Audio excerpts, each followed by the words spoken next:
February 1, 1942, Central Pacific Ocean. The USS Enterprise was running for her life.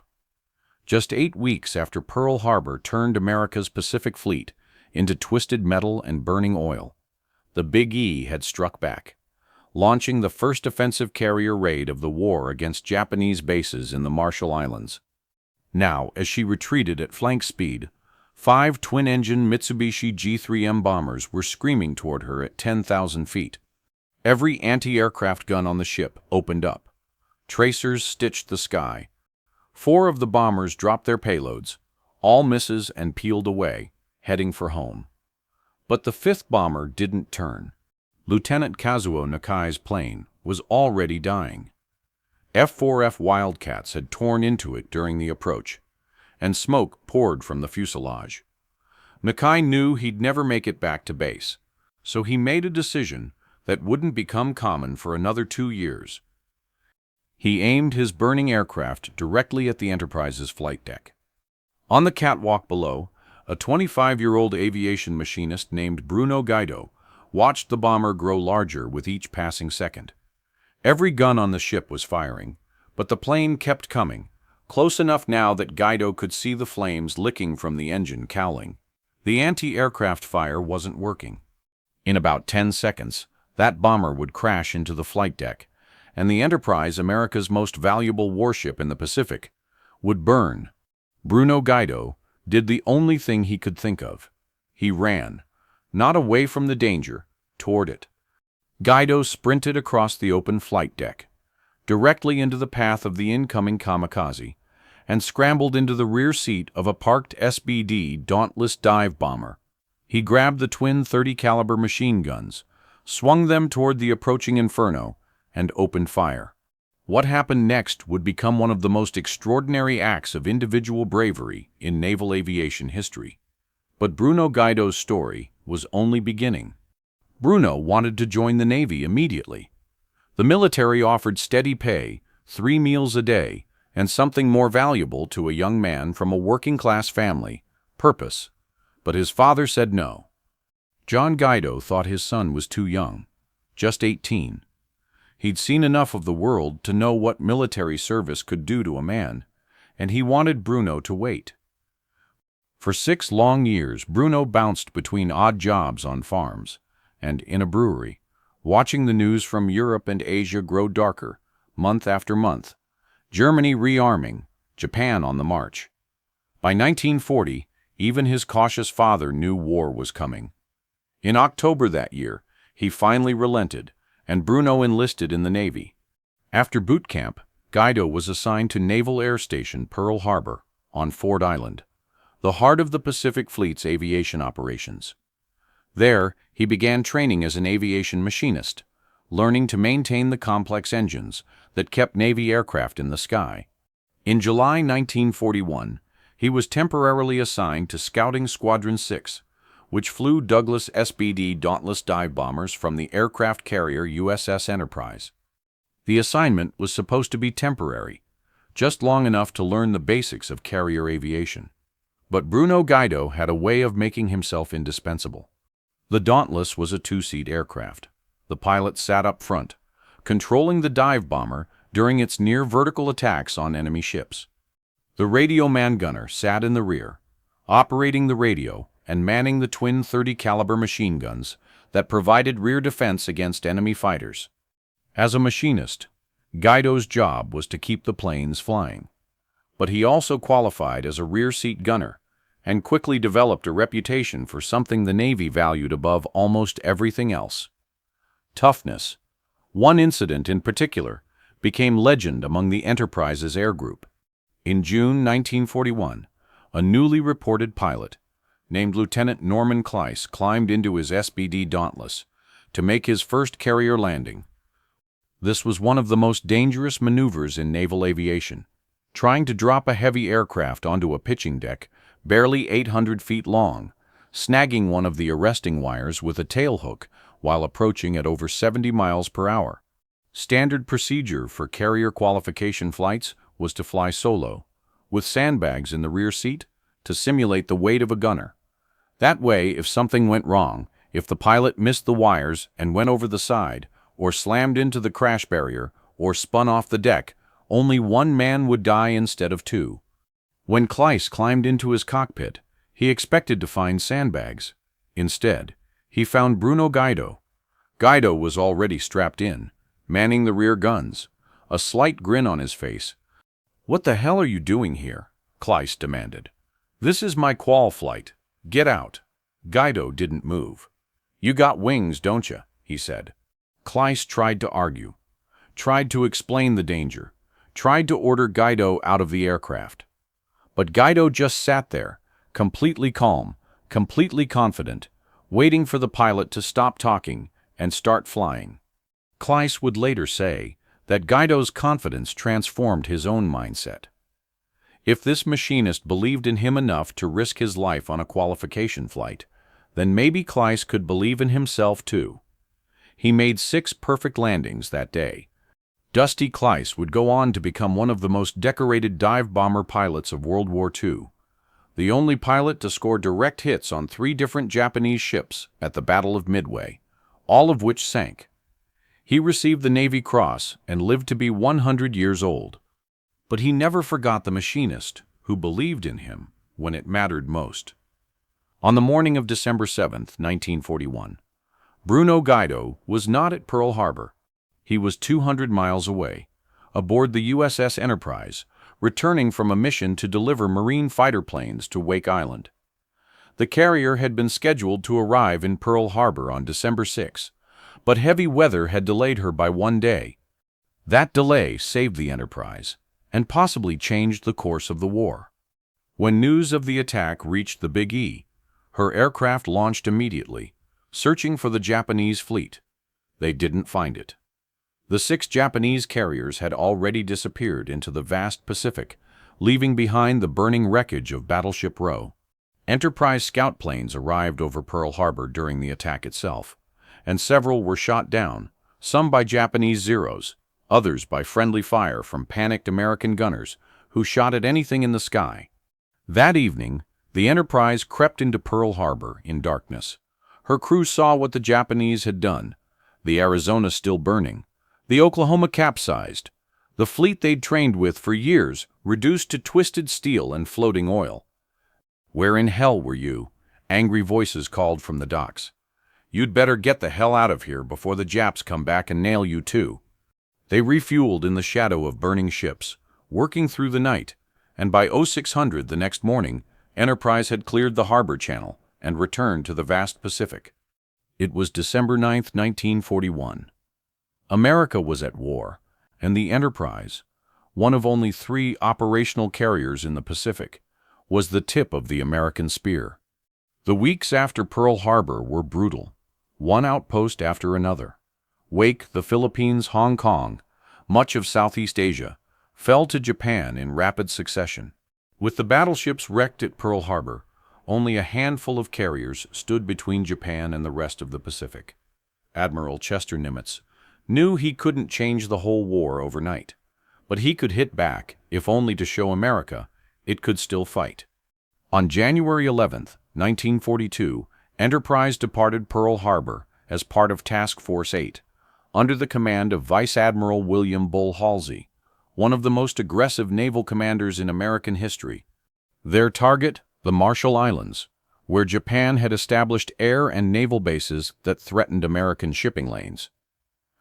Commander Thomas Jeter, the Enterprise's executive officer, summed up the crew's mood in the ship's plan of the day. "An eye for an eye, a tooth for a tooth. This Sunday, it's our turn to shoot." The raid was scheduled for February 1, 1942, a Sunday, just like Pearl Harbor.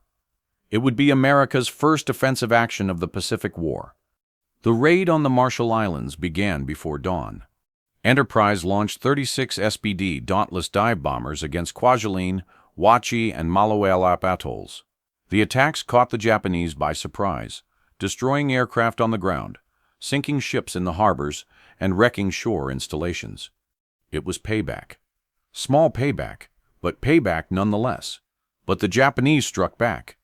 At approximately 1:40 p.m., as Enterprise retired from the area at high speed, 5 Mitsubishi G3M Nell bombers found her. They had flown from Roy Airfield, on Kwajalein, tracking the American carrier through a combination of luck and determination. The bombers approached from the starboard bow at 10,000 feet. Enterprise's anti-aircraft batteries opened up, throwing up a curtain of steel. F-4F Wildcats from the Combat Air Patrol dove on the attackers. The Nells went into a shallow power dive, each dropping 3 bombs. Captain George Murray threw the Enterprise into hard maneuvers, and all 15 bombs missed the nearest splashing into the water, about 50 feet off the port quarter. 4 of the bombers turned for home. The 5th did not. Lieutenant Kazuo Nakai's bomber was finished. Wildcat fighters had riddled it during the approach, and flames were now visible, streaming from the engines. The plane was dying, and Nakai knew he would die with it, so he made a choice. Instead of trying to nurse his crippled aircraft back to base, a journey he would never complete, Nakai turned sharply left and aimed his bomber directly at the Enterprise. This was something new. The term kamikaze wouldn't be coined for another 2.5 years, when Japan would make suicide attacks official policy. But Lieutenant Kazuo Nakai, in the first weeks of the war, had independently arrived at the same conclusion that would later consume an entire generation of Japanese pilots. If he was going to die anyway, he would take as many Americans with him as possible. On the Enterprise, every gun that could bear opened fire. Tracers streaked toward the approaching plane. Shells burst around it. But the Nell kept coming. Lower now. Flames streaming. Guns still firing. The anti-aircraft fire wasn't stopping it. From his position in the catwalk, a narrow walkway along the edge of the flight deck, Aviation Machinists, mate 3rd Class Bruno Gaido watched the bomber grow larger. He had seconds to act. Bruno Gaido's battle station was in the catwalk, not in an aircraft. His job during combat was to stay put, stay safe, and wait for the shooting to stop, so he could return to his real work, keeping the dive bombers in the air. But Bruno Gaido had never been very good at staying put.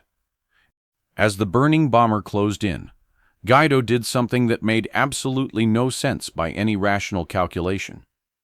He climbed out of the protected catwalk, ran across the exposed flight deck, directly toward the incoming aircraft, and scrambled into the rear seat of a parked SBD Dauntless dive bomber. It was Aircraft 6S5, one of the Dauntlesses from Scouting Squadron 6. Gaido's normal position when this plane was airborne, but right now it was just a parked aircraft with a tank full of aviation fuel and bombs still mounted under its wings. If the Japanese bomber hit the flight deck, this aircraft would explode. Gaido knew this. He didn't care.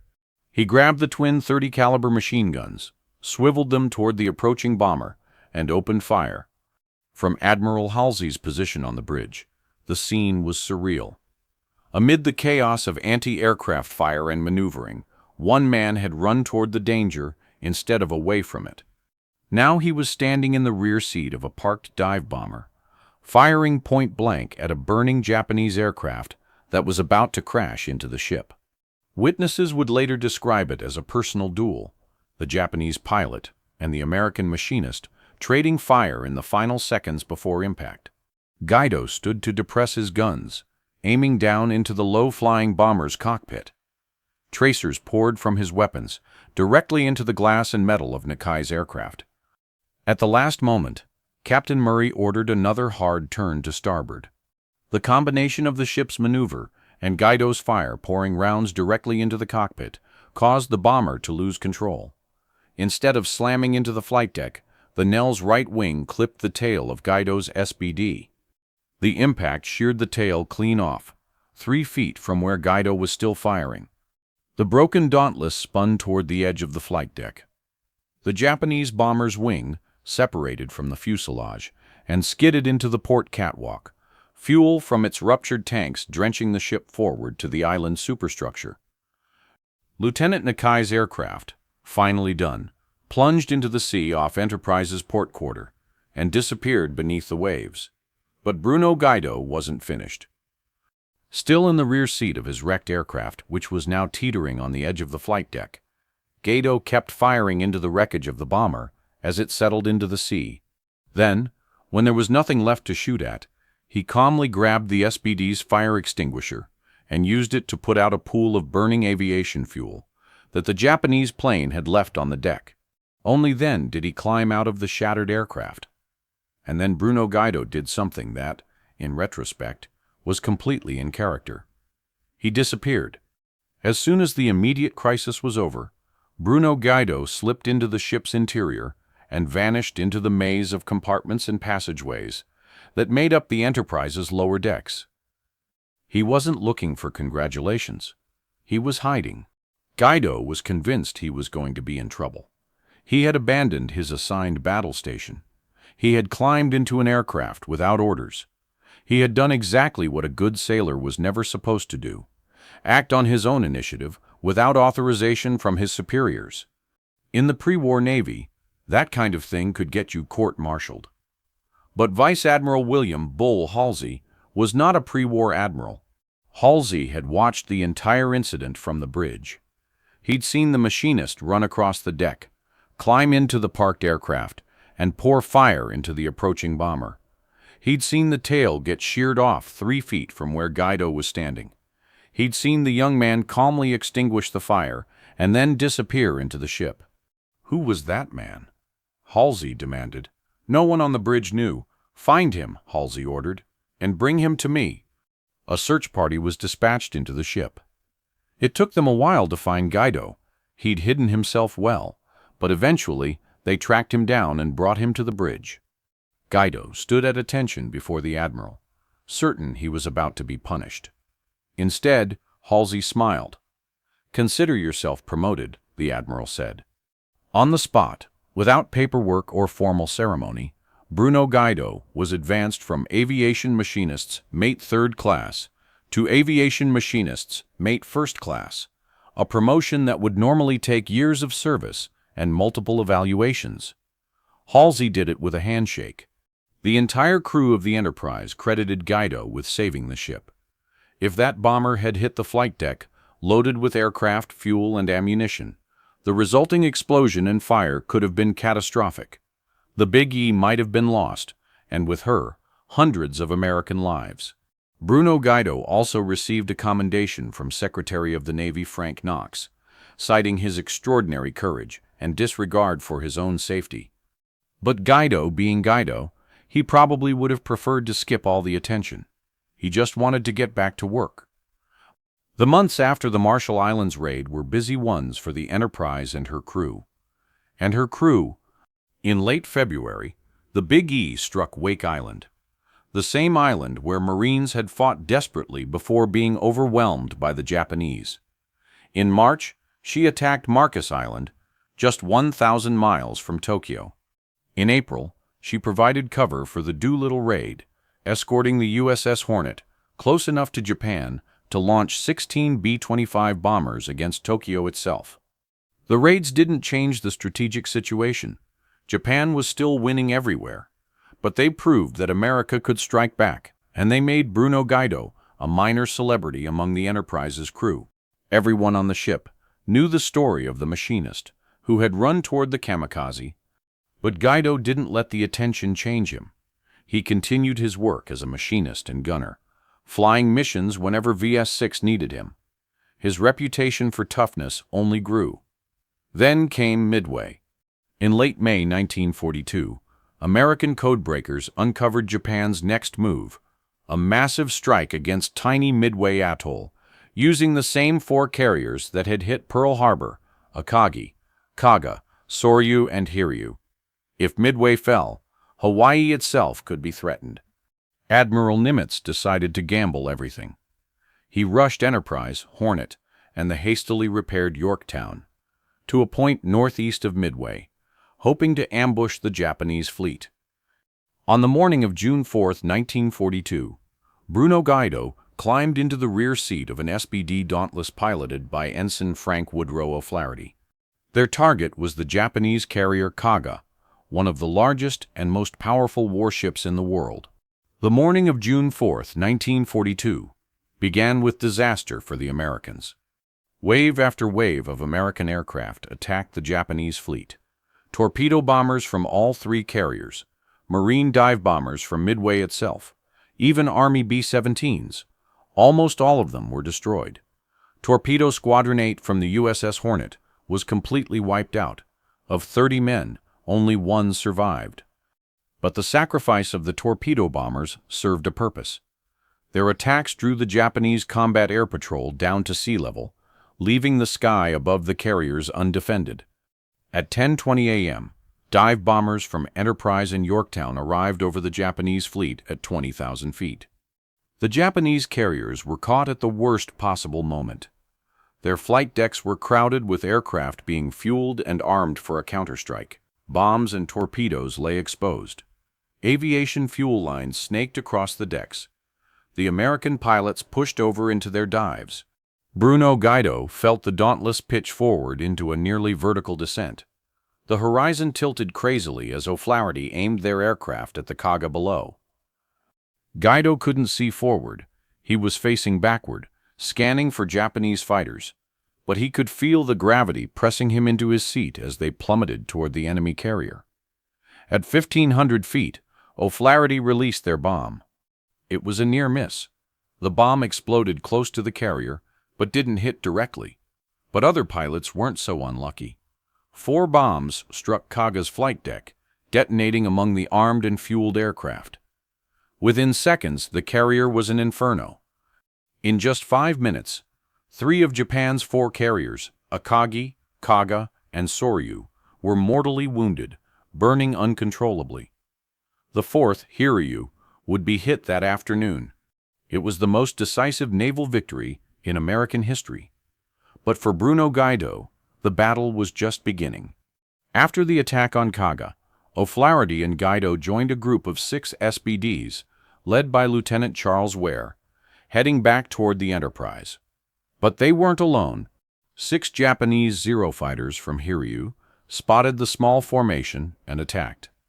The Zeros had been escorting a dive bomber strike against the USS Yorktown, but they couldn't resist the temptation of 6 slow, vulnerable Dauntlesses. Lieutenant Ware had developed a defensive tactic for exactly this situation. As each Zero made a firing pass from behind, Ware would turn his formation toward the attacker, creating an arc that allowed all 6 rear gunners to concentrate their fire on the lead fighter.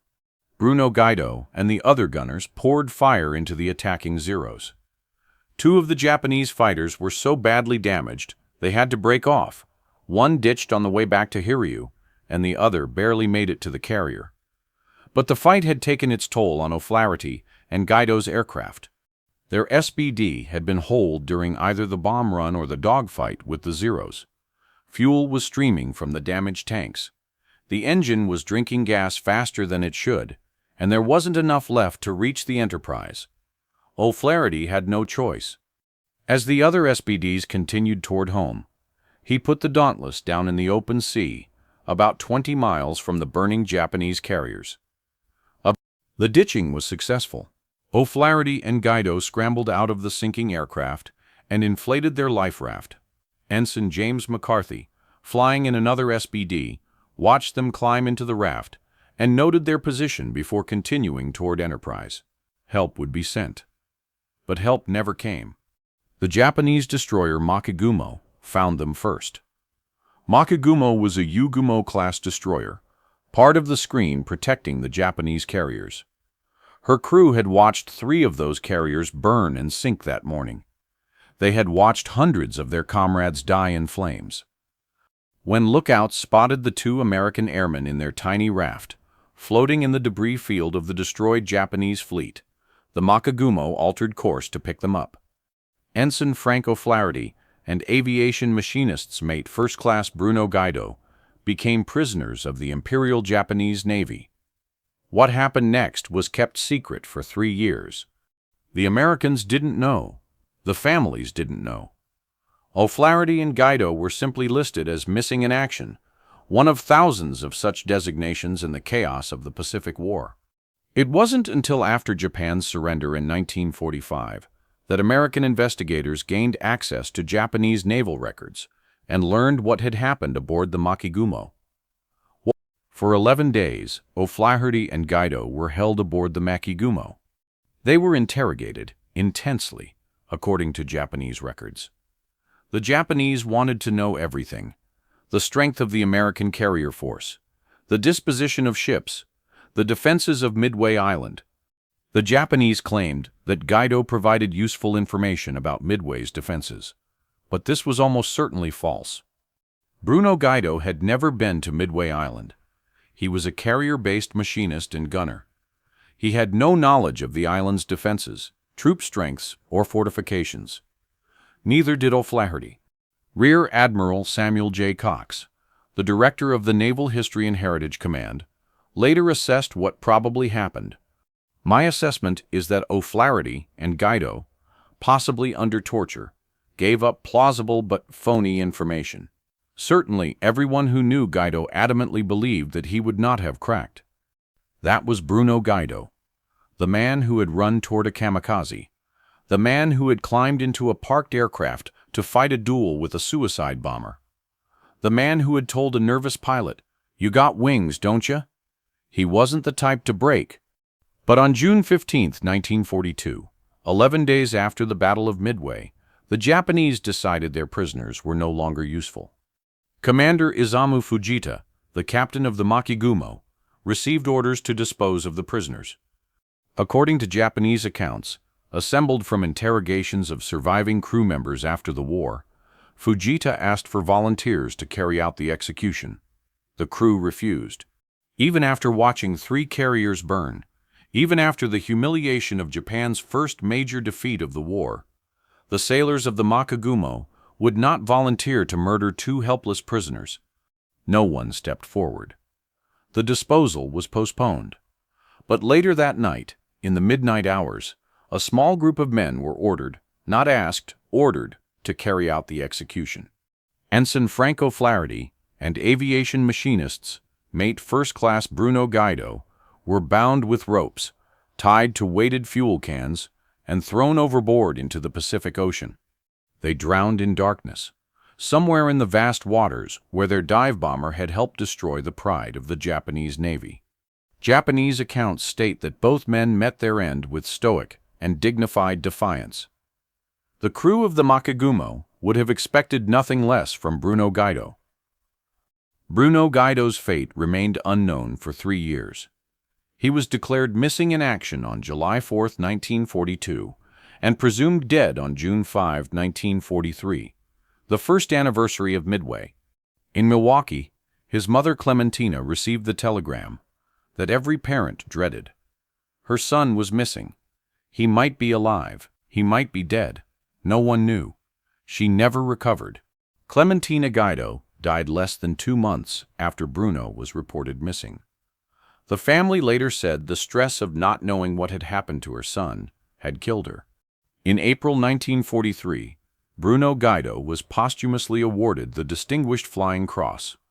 The citation read, "With heroic and meritorious devotion to duty, he rendered valuable assistance to his pilot by detailing continuous, specific, and comprehensive information concerning the disposition and movements of enemy Japanese units. His courage and cool determination in carrying out this vital task in the face of furious and repeated attacks were in keeping with the highest traditions of the United States Naval Service." It wasn't until after the war that the full story emerged.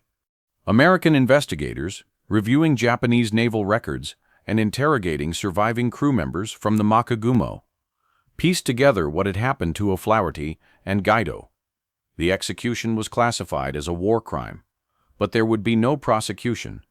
Commander Isamu Fujita and most of the officers responsible for the execution did not survive the war. The Machinist herself was sunk on February 1, 1943, exactly 1 year to the day after Bruno Gaido had saved the Enterprise, when she struck a mine during the evacuation of Guadalcanal. Justice of a sort had been served. Bruno Peter Gaido was 26 years old when he died. He served in the United States Navy for just 20 months from October 1940 to June 1942. In that short time, he participated in the first offensive operation of the Pacific War, saved America's most important aircraft carrier from a kamikaze attack, and helped sink a Japanese carrier at the Battle of Midway. His body was never recovered. His name is inscribed on the Courts of the Missing at the National Memorial Cemetery of the Pacific in Honolulu, one of thousands of names representing those who gave their lives in the Pacific and whose remains were never found.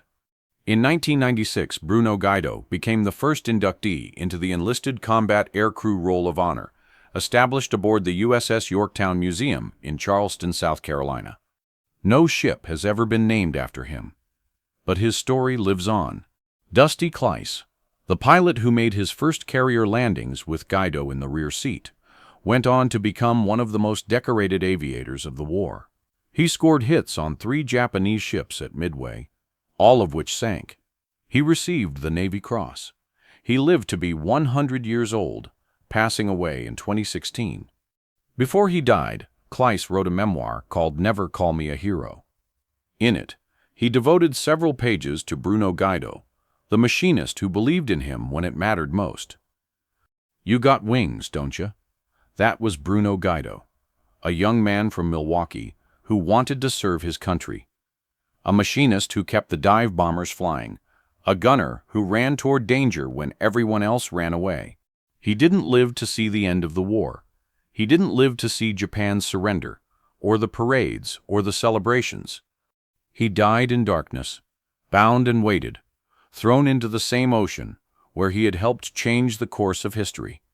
But in that one moment on February 1, 1942, when he climbed out of safety and ran across the flight deck toward a burning kamikaze, Bruno Gaido showed what one person could do when they decided to act. He saved a ship, he saved hundreds of lives, and he proved that courage isn't about not being afraid. It's about being afraid and jumping anyway.